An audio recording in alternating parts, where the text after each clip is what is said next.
Why do they drag them to Target? Or as you guys call it, Target. Johnny, you went to your mother back. I know, Dad, get in the car. We're going to Target. And I tell middle school kids, be careful. They're trying to keep Targets open 24 hours a day. Mom finds a report card at 3 o'clock in the morning. You're going to Target.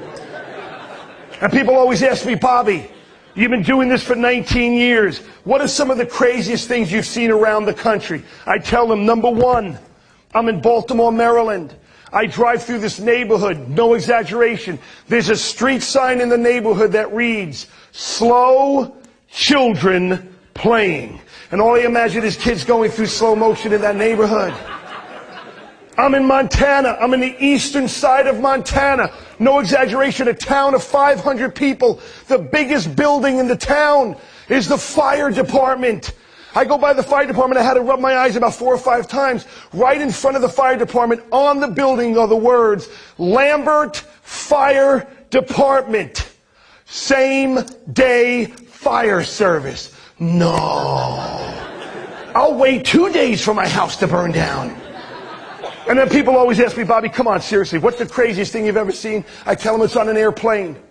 I'm flying from Islip, New York, into Philadelphia. I get on one of these smaller planes. It's a U.S. Airways flight. Now, Bobby Petrocelli is a big boy.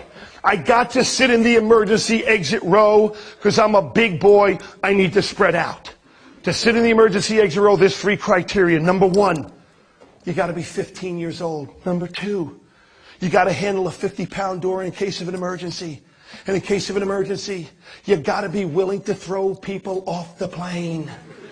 But every once in a while, no exaggeration, on these smaller U.S. Airways flights, they have an extra warning sign.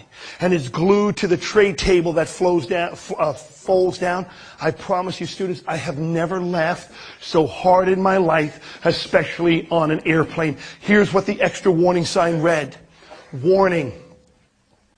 Please contact a U.S. Airways crew member if you cannot, I repeat, cannot read, speak, or understand English.